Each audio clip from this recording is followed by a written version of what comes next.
Alhamdulillah wassalatu wassalamu ala rasulillah Sayyidina Muhammad ibn Abdullah La hawla wa la quwata illa billah amma ba'dah. Sahabat-sahabat yang dirahmati oleh Allah subhanahu wa ta'ala, alhamdulillah pada malam hari ini kula panjenengan sedaya masih diberikan kesehatan zahir batin oleh Allah subhanahu wa ta'ala, sehingga kita bisa bersama-sama bermuajahah, berdiskusi, tolabul ilmi. Alhamdulillah kula panjenengan sedaya rawuh kanthi kawontenan sehat walafiat.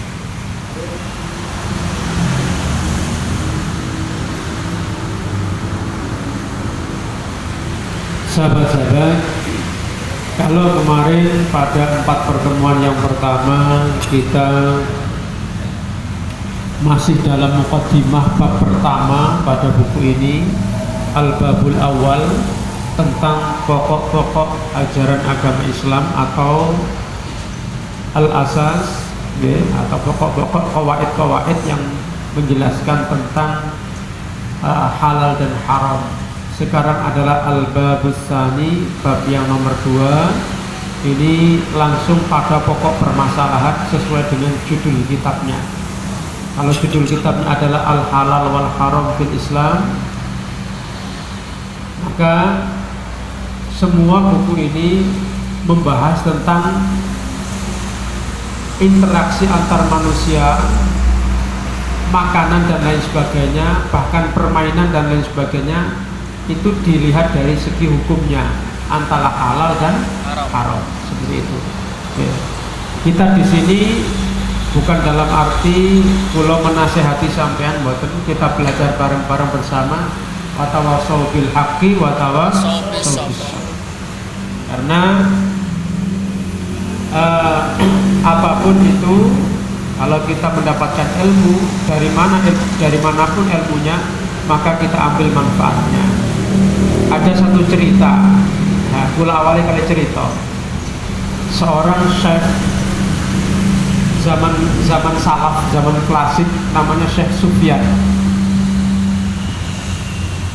Syekh Sufyan ini kebesar enggaknya?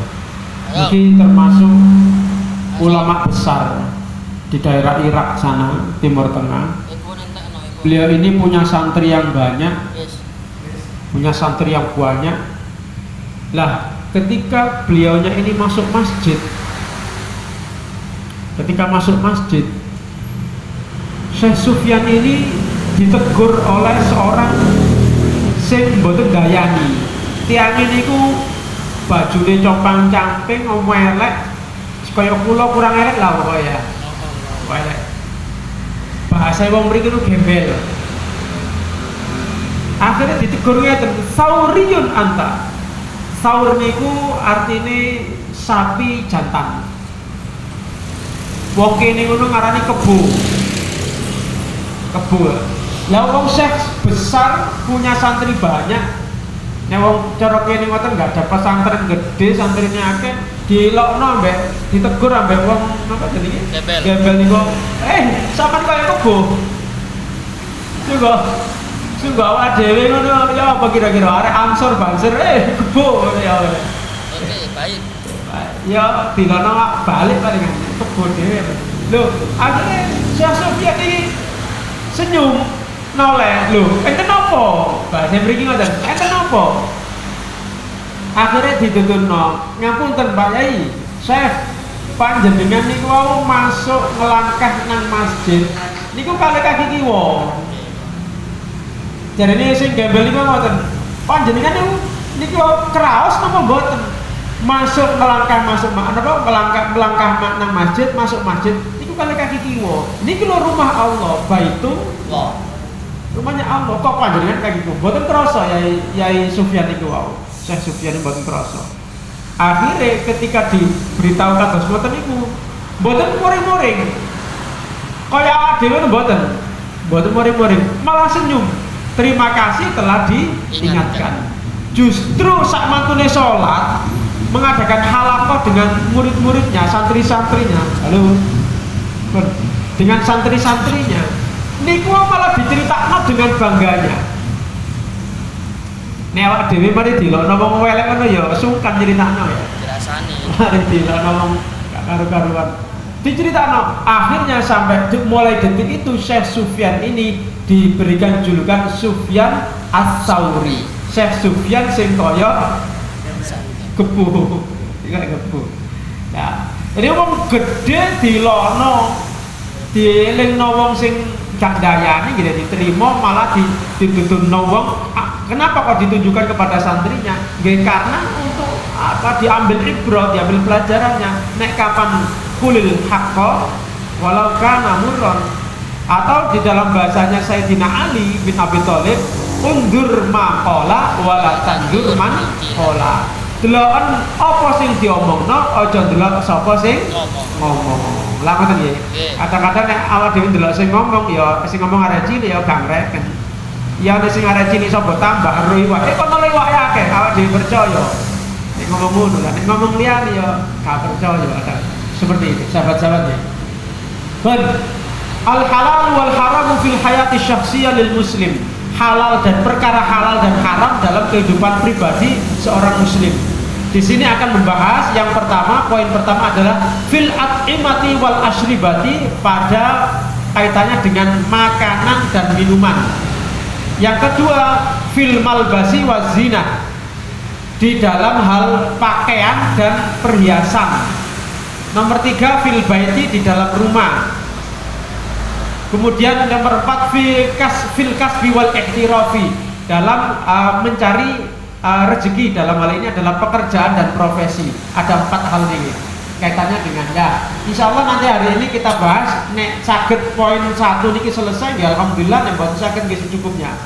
Fil at'imati wal ashribati, yaitu dalem perkara panganan lan omben-omben, umbe-umbean gitu lho. Ngombe misalnya minuman, makanan dan minuman. Poinnya ada 3, az-zakatus syar'iyah, penyembelihan syar'i. As-sayd niku mancing, golek iwak. Mancing, mancing dibahas sampai saya syukur gawe.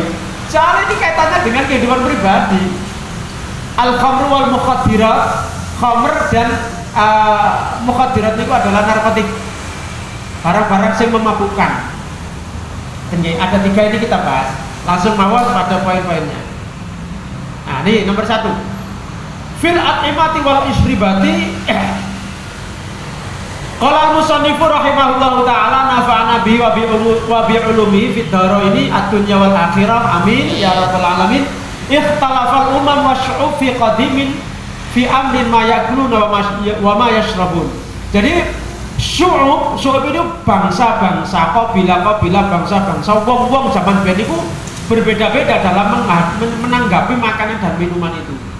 Orang sing kadang-kadang orang-orang itu mengatakan iki apik, iki elek.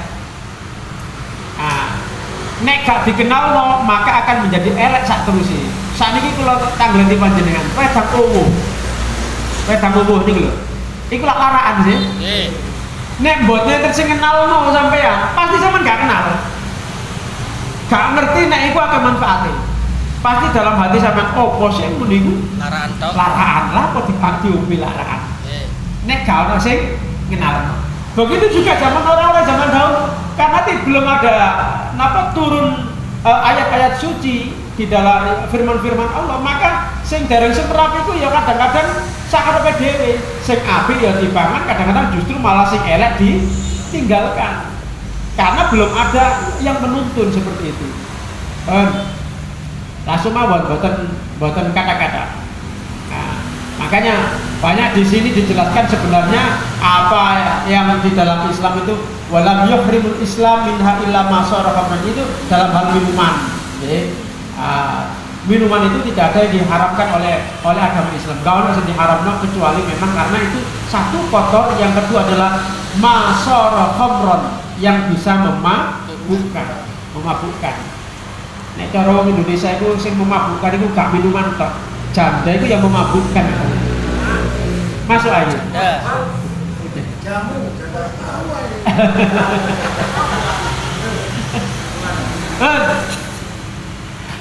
Syekh Yusuf Al-Qaradawi menceritakan zaman biyen zabhul hayawan wa akluhu zabhul hayawani wa akluhu indal barohima. Penyembelihan hewan dan makan dan penyembelihan hewan pada kelompok Brahmana. Brahmana ini biasanya gini India, barohima ini Brahmana. Nah, mereka mengatakan bahwa ini hunaka jama'atun kal barohima wa ba'dul mutasfalsifina. Ada sebagian kaum Brahmana dan sebagian kaum yang filosof-filosof itu haramu ala anfusihim zabul hayawan wa aklihi wa aklahu. Ngapunten, haramu ala anfusihim zabhal hayawani wa aklahu wa asyu ala al-adhiyatin nabatiyah. Sebagian di antara mereka itu mengharamkan terhadap diri mereka sendiri makan hewan. Sing wingi kula singgung adalah napa? Barang-barang makanan yang dari hewan yang bernyawa. Maka asyu alal alziyatin nabatiyah. Mereka hidup hanya dengan makanan-makanan nabati dari tumbuhan. Mereka mengatakan mereka mengatakan inna fi zabhil hayawani qaswatun minal insani ala kainin hayyin mislihi.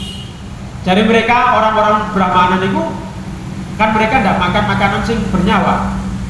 Nek belek kewan iku artinya bahwa atose atine menungso atose karaktere menungso, artinya mentoloe karaktere menungso itu terhadap kainin atau kainun hayyun, barang-barang sing urip atau hewan-hewan sing makhluk sing urip. Lan awak dhewe belek petet niku lho, meniku jarene mentoloi. Wong padha-padha makhluk urip hidupnya. Mereka mengatakan gitu. Akhirnya mereka mengharamkan gak mangan sapi, gak mangan petek dan lain sebagainya. Seperti itu. Itu adalah kaum al-barohima, yaitu kaum Brahmana. Kemudian, nah di sini Syekh Yusuf Qaradawi di dalam paragraf ini mengcounter bahwa ya semua itu kan kemarin sudah kita sebutkan bahwa apa yang ada di dunia ini diperuntukkan untuk manusia, tidak seperti itu. Kemudian para sahabat-sahabat, kalau cepat memawon,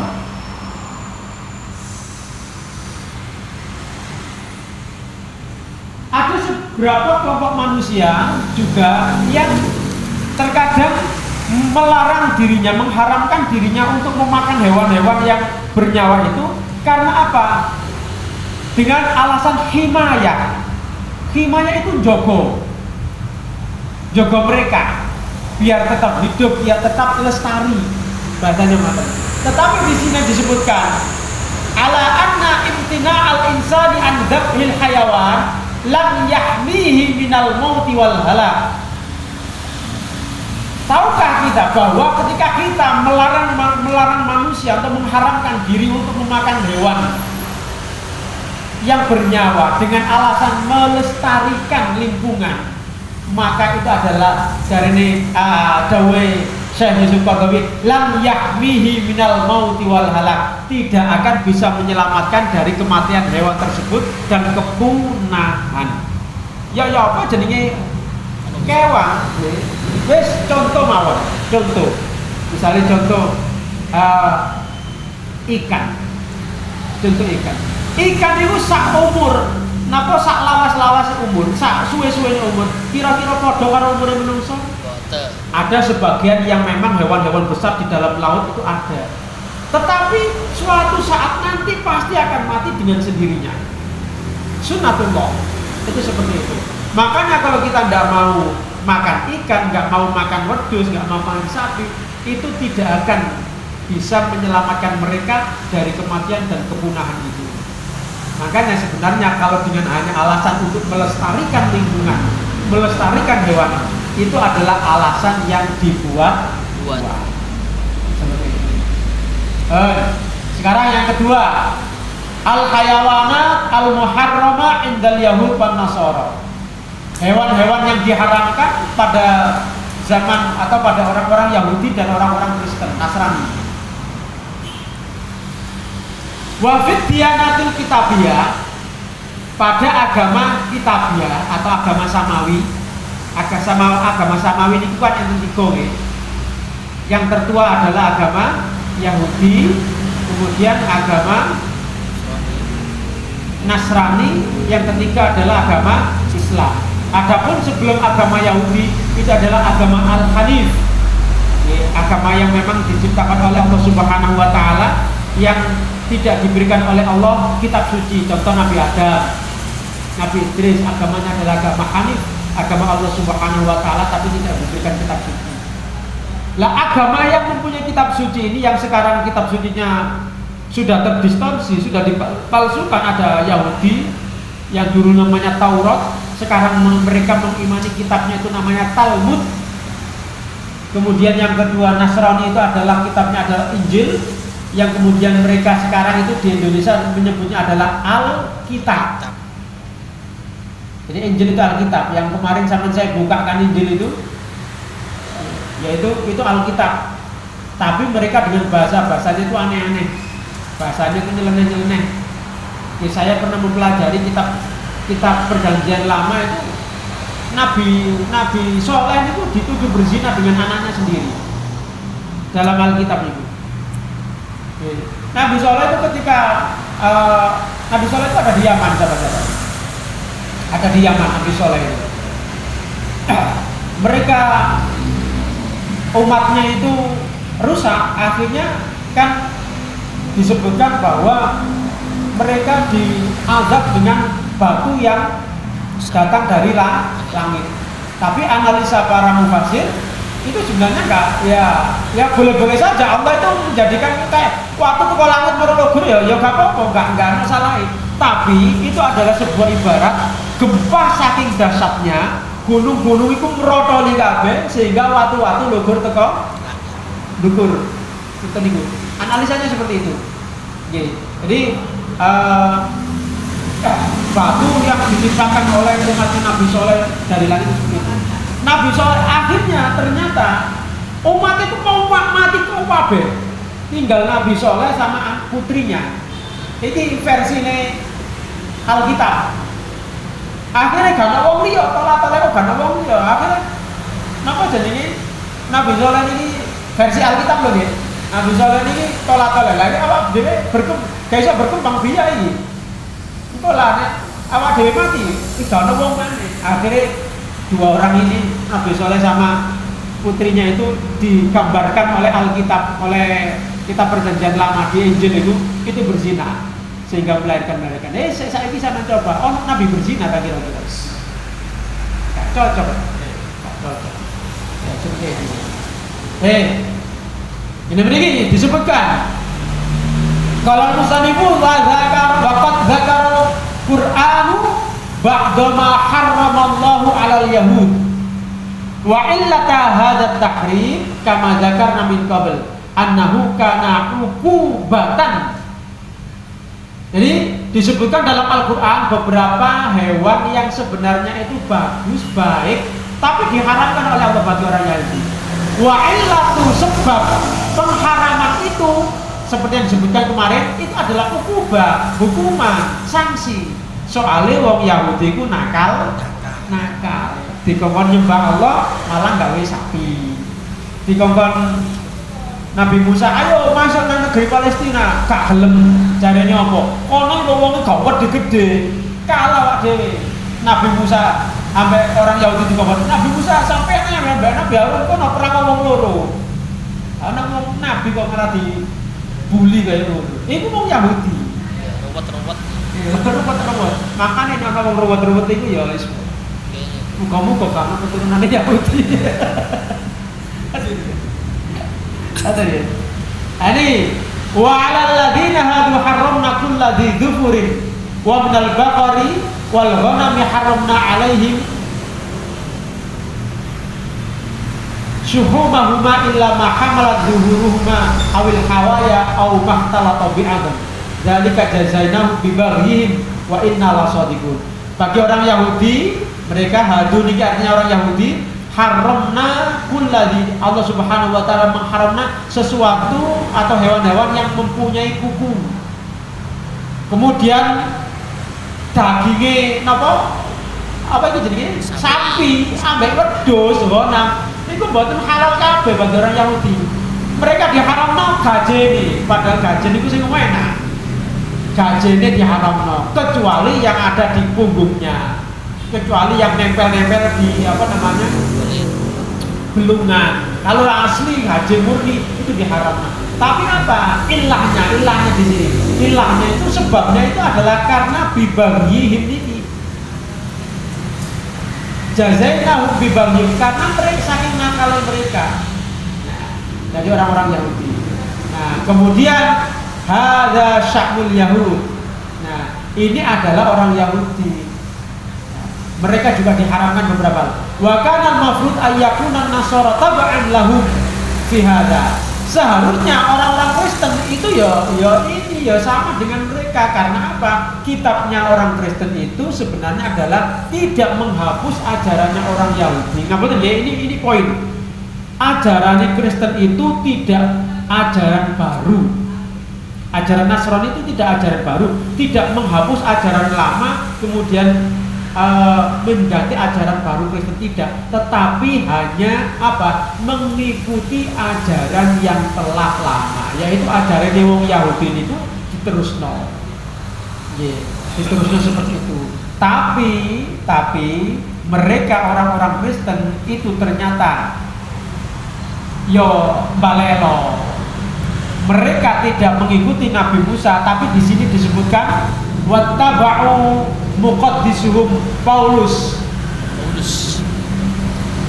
niki umatnya Nabi Isa yang kemudian rotot nyeleneh, akhirnya membuat ajaran baru, kemudian ibahati jami'it ta'ami wasyarab, kemudian mereka mengharamkan, membolehkan semua makanan dan minuman. Padahal di orang-orang Yahudi itu banyak yang diharamkan, termasuk yang memabukkan, khamr dan sebagainya, itu sebenarnya diharamkan. Terus barang-barang kayak khinzir, babi itu juga mereka diharamkan. Tapi gara-gara si jiwong ini Paulus itu, maka mereka membuat ajaran baru yang sampai detik ini kita bisa menyaksikan di belahan dunia yang lain. Mereka zina, minum, sembarang kali itu bagi mereka gak apa-apa. Bagi mereka gak apa-apa. Jadi mereka itu kalau di orang Eropa saat ini yang Kristen itu ya sama lihat pemain-pemain sepak bola itu. Mereka sudah punya anak tapi belum menikah. Ronaldo itu sudah punya anak 3 atau 4 tapi belum menikah, tapi sudah hidup bersama. Bagi mereka ya gak apa-apa, tidak ada larangan di dalam Alkitab. Tapi ingat bahwa kitab yang ada sekarang itu adalah kitab gawenane Paulus.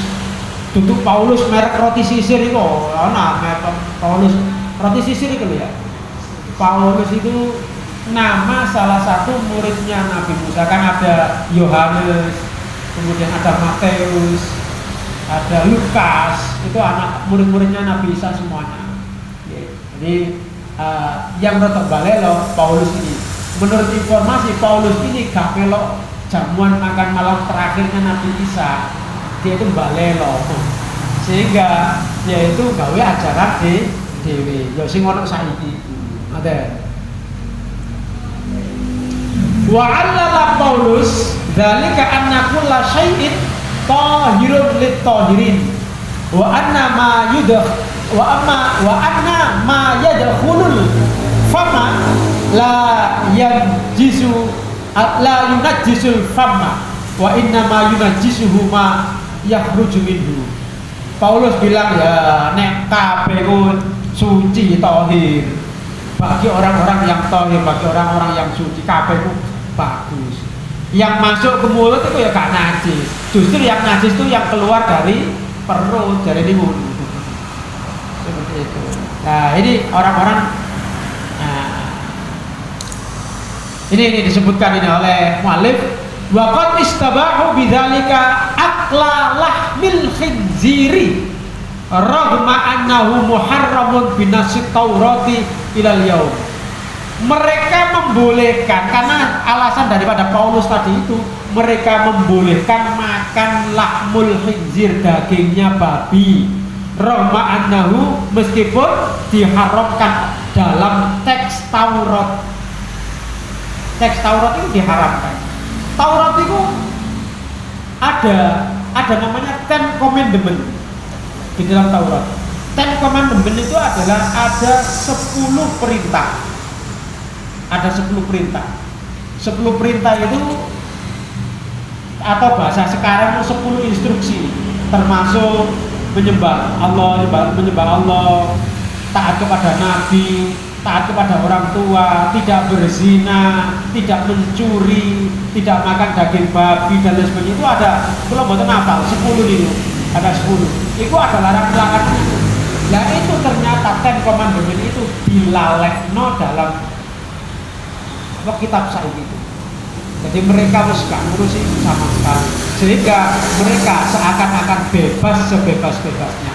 Sama coba kira-kira lihat saja di kehidupan orang-orang Kristen sekarang. Ngapunten nggih, ngapunten. Apa sing haram bagi mereka kira-kira? Enten los prai watu. Los, mboten sing haram. Katanya mereka menikah itu boleh untuk abadi, tidak boleh bercerai. Tapi faktanya akhir sing kawin baru cerai dan sebagainya. Faktanya kan seperti itu. Sahabat-sahabat yang dimuliakan oleh Allah Subhanahu wa taala. Sekarang kita lihat inda Arab al-Jahiliyah, di dalam kehidupan orang-orang Arab pada zaman jahiliyah. Pada zaman jahiliyah, waqad haramu ba'dal hayawanat taqadduran. Mereka mengharamkan bukan karena nas Al-Qur'an, apalagi teks agama, kitab suci, tidak, tetapi mereka mengharamkan itu karena naluri mereka mengatakan jijik ini, kotor, nggak ikut dong. Liyane, los. Nggih, gua apa? Iku gak Arab jahiliyah. Pokoknya bagi mereka itu jijik, itu kotor, wis haram. Nah, liyane iku los. Kira-kira ngono enak sampai kira-kira. Itu makanya kemarin pada pertemuan yang kemarin kalau nggak salah saya sebutkan ada yang mereka waharamu ba'duha ta'abudan. Sebagian diharamkan bukan karena kotor, tapi karena ta'abud. Ta'abud itu karena kaitannya dengan peribadatan. Kemarin kan saya sebutkan bahwa ono hewan sing diharamno untuk dimakan, apalagi disembelih, karena ini wae pangeran. Contohnya, nek ono unta, manak 5, wedok kabeh kecuali sing terakhir iku manak lanang. Lho sing lanang iku kan gak oleh dibeleh. Iku wae pangeran. Wedhus, itu namanya al-baqira ini. Sa'ilba ini adalah ono wedhus manak loro, lanang wedok. Sing wedok wae kula sing duwe, tapi sing lanang iki wae pangeran. Dan seterusnya al-wasilah wal hamid, ini sama hewan-hewan yang diperuntukkan untuk Tuhan mereka. Jadi mereka mengharamkan itu semuanya. Lah apa seperti itu dari teks kitab suci? Boten ngarang karepe dhewe. Ya nek agama ngarang karepe dhewe ya opo enak. Justice. Malah lebih parah lagi, wa fi muqabili hadza istabahu katsiran minal khaba'is kal maita wad damil masfur. Tapi sebaliknya mereka malah membolehkan khaba'is, barang-barang sing kotor-kotor kaya maita. Maita itu apa? Bangkai. Bangkai itu apa bahasa Jawa bangkai itu? Batang. Batang itu hewan sing mboten dibeleh. Wad damil masfur. Darah yang mengalir. Darah yang mengalir itu Dede. Mama Dede. Saya ini saya enten namung dodol wong Mama Dede. Enten. Darah nggih. Nek Mama Dede. Nek biyen kan enten. Saya ini Dede Sunandar. Nah, sekarang kita masuk pada ajaran Islam. Al-Islamu yubihut thayyibati. Ternyata Islam itu membolehkan hanya yang baik-baik saja. Nah, di sini disebutkan dalam surat Al-Baqarah ayat 168, A'udzubillahi minasyaitonir rajim. Ya ayyuhan nasu kulu mimma fil ardi halalan thayyiban. Kita diperintahkan untuk makan sing halal sing api, sing boten elek-elek niku wau. Ngapunten, di sini kemudian disebutkan sahabat-sahabat, Allah Subhanahu wa taala menjelaskan di sini, kalau di sini disebutkan bahwa kita disuruh memakan barang-barang sing thayyibah, sing api-api, maka innama, saya jelaskan pada pertemuan pertama kemarin, innama ini adalah lil hasri atau lil taksir, untuk pembatasan. Hanya diharamkan padamu al-maitatu waddam, al-maitata ini waddama walahmal khinzir wa ma uhilla bihi li ghairillah. Di dalam surat Al-Baqarah ayat 173 kita itu hanya diharamkan 4 hal. Papat, apa itu? Al-maitah, bangkai, waddama, darah, waddam ini darah yang masfuh, yang mengalir. Contohnya, zaman jahiliyah biyen niku kadang-kadang nek kepengin mangan darah itu kewane langsung ditujes, darahnya diwadahi, barono ngapunten nggih, diombe. Orang jahiliyah.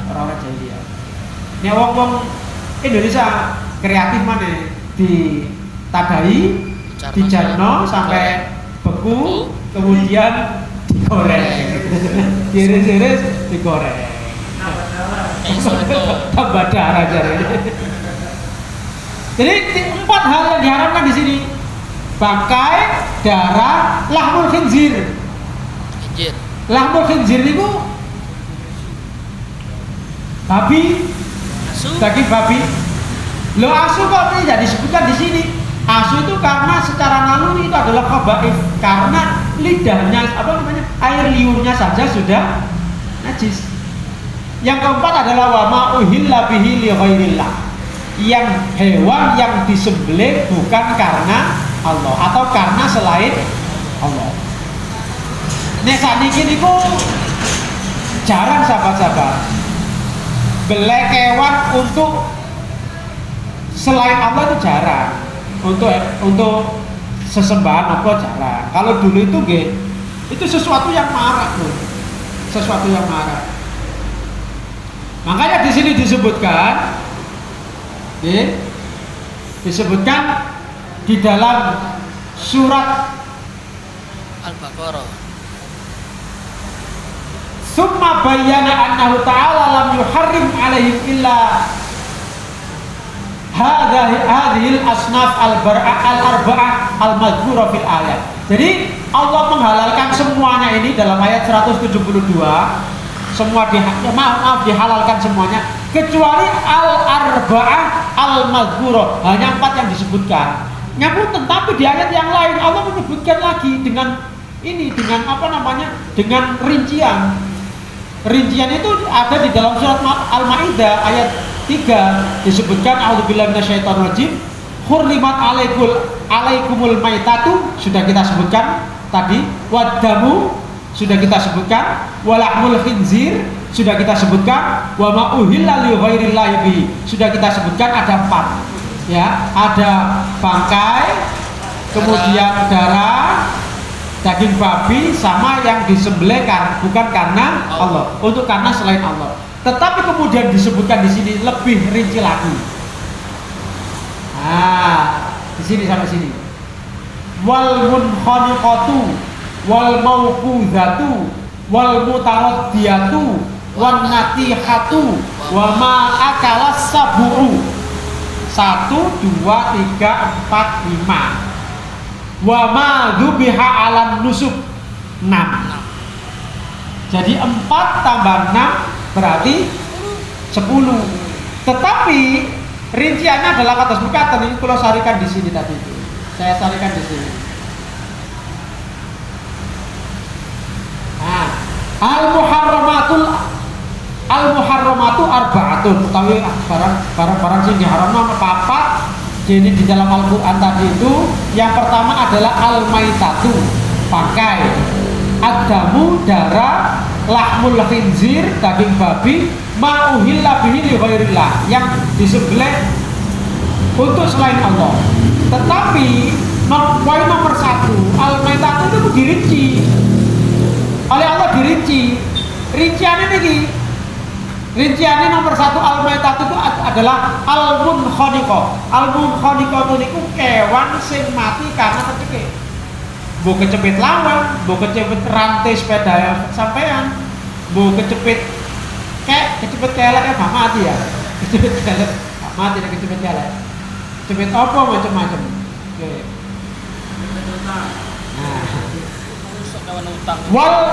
Nah, ini yang mati karena tercekik. Yang kedua, al-mauquzatu. Iku mati krana digepuk. Sampean nunggu napa jenenge? Ngepek gabah. Mari ngono ana PT. Diserampang. Padahal PT yo gak gawe sak lho ya. Mentol diserampang, di mana kelompok-kelompok mati, berarti itu disebut sebagai al-mauquzatu, kena gepuk. Rica-rica. Termasuk ini juga. Termasuk ini banget. Kemudian yang ketiga, al-mutaradiyatu, kewan sing logor, itu kok jauh pun ketemu logor dewe mati. Dorong Boten logor dhewe. Saya jemane enten nek bedil niku enten nanti bab niku berburu. Nah, bab berburu enten. Berburu dengan panah, nek jaman biyen kan panah, saiki napa? Bedil. Ada. Niku sinare layangan lho. Gimana? Nggih, kita bahas ini. Nggih. Al-mutaradiyah itu sing logor tekan ndukur, ana wedhus katanya dibeleh mlayu gore omah logor mati, goreng sampe mati. Lah nek misalnya sempat disembelih di dalam ijma'ul ulama, bahkan sebagian besar menyatakan bahwa meskipun hanya ini insyaallah dasarnya hadis, meskipun hanya mek ketok ketipe moto, berarti sih urip to. Ketipe moto kan berarti sih urip. Gerake tangan utawa sikil utawa buntut, zanab itu buntut gerak ketok, langsung sampean jebokno latif nges, maka itu sih selamat. Illa ma zakaitum yang di surat ini. Oh nggih, kecuali yang sempat disembelih.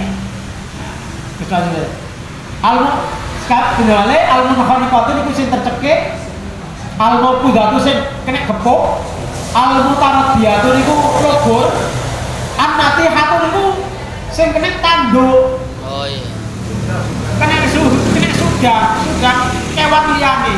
Ono wong napa kewan tukaran antara kidang utawa wedhus ambek apa jenenge? Kijang utawa ambek kebo utawa ambek apa sing ana sumune kena sunggak sampai mancep ora mati. Durung sempat kebelah wis dadi batang ini karena semua 5 ini adalah bagian daripada al-maitah. Wa ma akala sab'u, yang dimakan oleh hewan buas. Yang dimakan oleh hewan buas moro mati. Ana petik dicokot garangan. Mari ngono guru sik durung apa namanya dari sempat konangan kata ini dibeleh mati dhisik. Nah, ya wis iku termasuk bagian daripada al-maitah ini. Makane Allah Subhanahu wa taala menjelaskan yang pertama di ayat Al-Baqarah tadi itu hanya 4, tapi di surat Al-Maidah ayat 3 dijelaskan malah ono kabeh 10. Tapi aslinya itu di 4 ini yang al-maitah yang apa batang ini ternyata dibagi keterangannya wonten gangsal iki. Ono kewan sing ketekek, ono sing kegepuk, mati ketekek, mati kegepuk, mati logor, mati kena apa namanya? Sudang, mati dipangan. Hewan buas. Hewan buas, dipakan apa mau? Karangan. Di wow, utawa macam-macam. Yang kedua, niki wa ma uhilla bi ghairillah, hewan yang disembelih untuk selain Allah niku disebutkan wau mazubiha ala nusuk. Zubiha ala nusuk niku nek saniki insyaallah pun boten wonten nek di daerah Jawa niki, di daerah kados kula niki panjenengan niki insyaallah pun boten wonten yang kewan niku diperuntukkan dibeleh memang untuk maka jadinya itu nggih untuk tumbal, untuk niku yang lain niku insyaallah pun jarang lah, atau mungkin hampir tidak ada kecuali memang di suku-suku yang mempercayai tentang mistik-mistik ngoten niku. Sudah enggak ada. Nggih. Kula lanjutaken menjadi kitab e. Nah, niki nggih yang Al-Baqarah tadi disebutkan 4, kalau di Al-Maidah ayat 3 niki 10. 10 niku ternyata yang 4 niku adalah yang pertama, yang 6 itu adalah penjelasan daripada yang 4 tadi. Kita lanjut. Tahrimul maitati wa hikmatuhu. Diharamkannya pengharaman bangkai dan hikmahnya itu apa? Hikmahnya itu apa? Jadi hikmah itu pelajaran di balik itu apa? Yang pertama, ini dijelaskan al-maitah itu adalah wahya mata hatifaan fuhu minal hayawani wat thair. Itu sih mati karepe dhewe. Iku wau mbok kecekek mbok apa sembarang kalir. Wa qad yatasa'alu dzilul asriyu anil hikmati fi tahrimil maitati 'alal insan. Kadang-kadang qad ketemu dengan fi'il mudhari niki maknane kadang-kadang. Terkadang adzilul asri, orang pemikiran modern itu bertanya-tanya, yatasa'al bertanya-tanya. Apa sih hikmah kok awak dhewe diharamkan makan barang bangkai? Ternyata ya ada beberapa hal. Kalau kita lihat di riset modern ini, hewan yang memang mati karena sendiri, mati just kayak ketek mati itu kan darahnya buatan keluar. Darahnya kan buatan keluar dah. Mati ketek, darahnya buatan keluar. Kalau darah tidak keluar, maka bisa jadi bakteri-bakteri yang ada di dalam darah itu masih ada di dalam tubuhnya hewan tadi itu, sehingga menimbulkan penyakit-penyakit. Apalagi sudah mati beberapa kan. Zaman saya gini kok ayam tiren ini loh, ayam mati kemarin ya. Karena sudah beberapa waktu, maka bisa saja bakteri tadi itu bisa berkembang biak menjadi virus-virus yang lain. Itu riset modern memang seperti itu. Tapi Syekh Yusuf Qaradawi rahimahullah ini menyampaikan bahwa annat tab'as salim yu'afiha wa yastakbiruha. Maka kalau orang yang nalurinya itu sehat, wong normal kaya awak dhewe pasti jijik. Nggih napa mboten? Nggih. Pasti jijik. Tidak mungkin tidak, wong itu batang harus dipangan, mati nggak disembelih, jijik. Itu yang pertama, menjijikkan dan itu kotor. Yang kedua, yang B ini alif ba ini, Syekh Yusuf Qaradawi menyampaikan bahwa setiap manusia itu kalau menginginkan sesuatu itu harus ada qasdun, ada niat. Lane wong kewan mati karena munkhoniqo, karena tercekik, karena terpukul. Tak kaya iso nyerampang petik nang mosok niat belas ya, lah mboten sing mati dhewe. Iki pasangan. Nah, jadi ketika kita menginginkan sesuatu untuk dimakan itu kudu ana niate. Kudu ana niate iki memang untuk dimakan. sanak sawate. Gak mati karepe dhewe. Kemudian yang ketiga, hewan yang mati karepe dhewe ngoten niku wau dengan lima kategori tadi itu. Qad mata li'illatin musminatin aw tari'atin aw akala nabatin.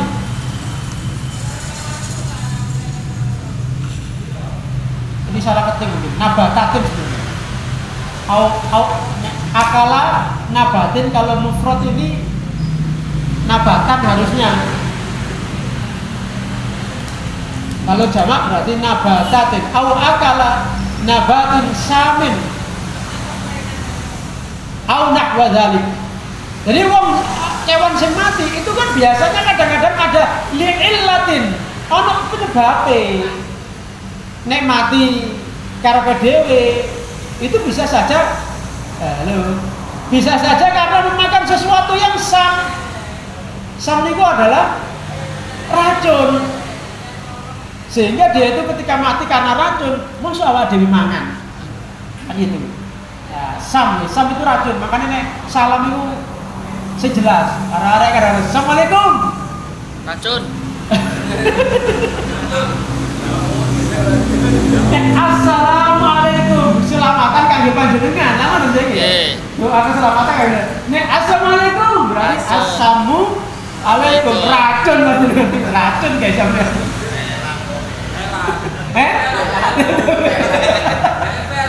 Nek bela kan niatnya pun jelas assalamualaikum. Itu aja sumbe gitu. Kita dulu kadang-kadang guyon dengan teman-teman kalau pakai bahasa Arab kadang-kadang guyon dulu. Assalamualaikum.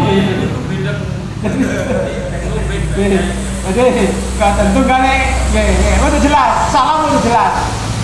Tunggale, ngapunten. Salam ini kan juga termasuk rukun qauli dari sholat. Rukun qauli sholat. Ya udah jelas juga. Harus assalamualaikum ma'rifah. Assalam pakai assalamualaikum. Ada assalamualaikum. Kalau assalamualaikum itu nakiro. Nek assalamu itu keselamatan saking Gusti Allah jelas kita. Ma'rifah. Saking itu. Lah nek assalamualaikum. Salamun alaikum utamoten. Assalamualaikum. Nakiro itu salamnya ke sapa?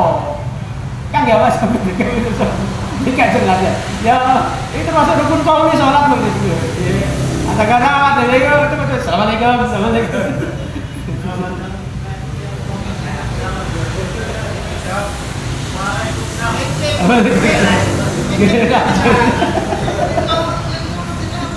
Sekarang pertanyaan bagaimana kalau orang muslim itu menyampaikan assalamualaikum jawabnya ya apa? Kalau bingung ya, kalau kita dulu itu ngapunten, kalau kami dulu itu selalu dianjurkan toleransi. Tapi toleransi jangan sampai kebablasan. Makanya ketika orang non muslim menyampaikan salam kepada kita, nah, kita ngomongnya memang bahasa Arab waktu itu kan. Jadi assalamualaikum kita tidak perlu ngapunten nggih niki sangat saking guru kula. Wallahu alam kalau saking guru panjenengan masing-masing seperti apa monggo. Kalau saking guru kula ngeten, kalau sampaikan assalamualaikum orang non muslim ya cukup waalaikum gunain. Waalaikum itu bopo. Tapi kalau apakah boleh waalaikumsalam ya sebenarnya enggak, boleh-boleh saja sih kita itu kan nanti kita niati bukan untuk untuk menyampaikan selamat kaitannya dengan diniyahnya, tapi bukan ukhuwah Islamiyahnya karena mereka bukan Islam, tapi ukhuwah basyariah karena mereka sama-sama manusia. Kan ukhuwah itu ada ukhuwah Islamiyah, ukhuwah watoniyah. Ukhuwah Islamiyah itu karena persaudaraan sesama muslim, ukhuwah watoniyah itu karena persaudaraan sesama Indonesia, waton, tanah air. Ukhuwah basyariah, persaudaraan pada menungsoe. Mewong NU gawe mana situ kas nambahin ukhuwah an-nahdiyah. Pada wong NU niki. Ngono sampai balik. Sahabat-sahabat, ini banyak beberapa hikmah mengapa diharamkan hewan apa namanya maitah tadi itu. Dan ini saya tidak yang dal ini sama, hampir sama dengan yang tadi yang atasnya. Yang hal ini adalah kenapa kok diharamkan maitah? Karena kita itu dianjurkan untuk menjaga apa yang kita miliki. Hewan-hewan ternak yang kita miliki kita dianjurkan menjaga. Fala ya, apa namanya, jangan sampai jadi farisa. Farisa itu sighah mubalaghah sebagai maf'ul, hewan yang dicengkeram, yang di apa namanya, terekam oleh hewan-hewan buas lainnya. Jadi jangan sampai kita itu kalau punya hewan yang sekiranya binatang ternak bisa dikonsumsi, maka jogon, ojo sampai mati. Intinya ngoten. At-tahrimu damul masfuh, pengharaman darah.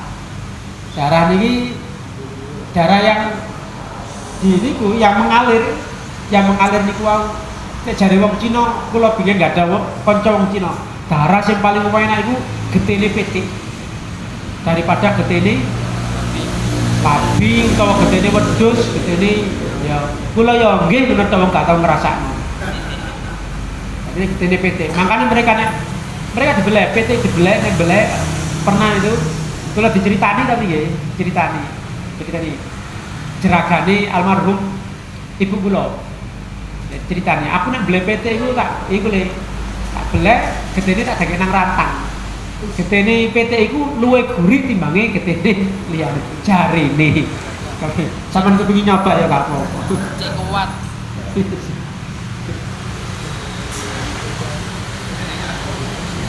Wasirru fi tahrimi annahu mustabzar. Ya. Jadi naluri manusia sing normal ya itu ya menjijikkan, kotor. Sopo sing gelem ngombe darah? Kotor. Ya, seperti itu. Nah ini lebih yang kalau sebutkan mau tadi, ahlul jahiliyah itu dulu itu kalau idza jaa, kapan mereka jaa itu apa jenenge? Luwe. Mereka joko pisau nyuwil apa jenenge? Nyuwil dagingnya kewan, darahnya kemudian di apa? Di itu cuwilan kewan sing urip sama cuwil itu juga termasuk maitah loh. Juga maitah. Misalnya kalau nggak ada PT, kemudian PT niku cekere tugel kecepet, cekere potong kecepet. Akhirnya rek ceker ini timbangnya dibuat tak masak. Itu termasuk maitah karena barang sing apa jadinya sing lepas dari badannya tadi. Dan itu termasuk najis, termasuk maitah. Lahmul khinzir cepet mawon kate sak jam bisa. Ini paling rekor, ini paling suwe itu bagi saya begini. Nggih, pengen nggih? Setengah 11 benar. Lahmul khinzir ini termasuk dagingnya babi. Kenapa diharamkan? Dulu itu ta'abudi. Oh, budi ya. Dulu niku orang-orang dulu nggih, muslim awal zamannya Kanjeng Nabi ketika lahmul khinzir ini diharamkan, itu ta'abudi. Pokoknya apa sih dari pengeluaran iku haram wis manut. Iki bagian daripada ibadah wis manut ini. Ternyata pada zaman-zaman modern baru tahu. Ternyata di dalam daging babi itu ada beberapa hal-hal yang bisa membahayakan kesehatan manusia, termasuk cacing Kita. ya, hal-hal seperti itu. Dan mungkin saja kalau kita misalnya diharamkan sesuatu mungkin yang kita sekarang tidak tahu apa sih aslinya, ilahnya, kenapa sih sebabnya diharamkan itu. Kalau sekarang kita tidak tahu, mungkin di lain waktu nanti itu akan ketahuan seperti itu. Lanjut. Nah, termasuk ini dalilnya diharamkannya lahmul khinzir, babi, wa yuharrimu alaihimul khaba'is. Allah mengharamkan hal-hal sing kotor-kotor, sing jelek-jelek, sing jorok-jorok ngoten niku. Wa ma uhilla li ghairillah. Ini tidak perlu dibahas panjang. kewan sing disembelih bukan karena Allah, tapi karena liyane Allah. yang lain-lain. Ya. Kita insya Allah sudah hampir tidak ada sahabat seperti itu. Ya. Sekarang bagaimana kalau hewan itu pitik belai gadik bismillah? Belai gadik bismillah, kira-kira Halal apa haram? halal atau haram? Oh, ya tapi jawabannya lo. Pelaku. Belai gadik bismillah. Lah sampean tuku PT nang pasar itu belai bismillah ta mboten kira-kira? Boten ya. Boten. Di shop wilayah itu ngawen. Nah, ada beberapa ulama yang menyampaikan ini berdasarkan dari hadis Nabi, kalau kita tidak tahu apakah itu disembelih dengan apa jadinya dengan membaca basmalah atau tidak, maka sampean nedoi awali dengan bismillah. Itu sudah cukup. Ada di sini sahabat. Enak. Nama pakai itu. Ada di sini insyaallah. Lupa saya di halaman keberapa. Itu ada ya. Bon, saya kira itu saja. Ada yang perlu didiskusikan? Ngomongin 1 jam sudah. Dereng. Dalam? Kalau PT tiren ya, dan kalau sampean semerap bahwa itu memang benar-benar tiren, maka jelas haram. Bismillah, pakai bismillah wiritan peng bismillah peng suida itu tetap haram.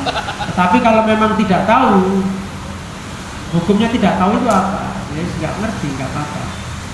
Maka kalau kita mau makan apapun, makanya disunahkan untuk berzikir dengan kata basmalah itu bismillah. Itu harapannya adalah ketika kita tidak tahu apakah makanan ini disembelih dengan cara membaca bismillah atau tidak, maka enten dene mriki enten kok pundi dalile ya. Hadis kula mboten enggak kelihatan. Ada dalil kula.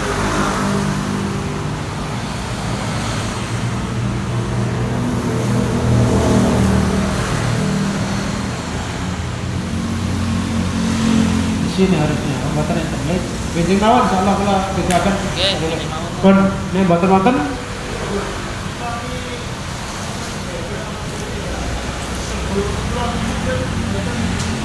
ya napa? Kecut-kecut. Nggih. Nah, itu mau Nggih. dibahas.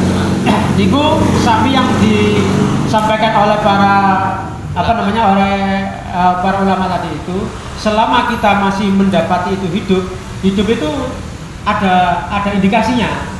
Indikasinya itu adalah geraknya salah satu anggota badan. Mata. Meskipun mek menangi ketipet tok, berarti kan saya urip. Nggih. Beleh insyaallah mboten apa-apa. Nah, nek beleh nggih pondok kula nggih melok mangan. Positif. Niku mawon mugi-mugi manfaat. Al-Fatihah.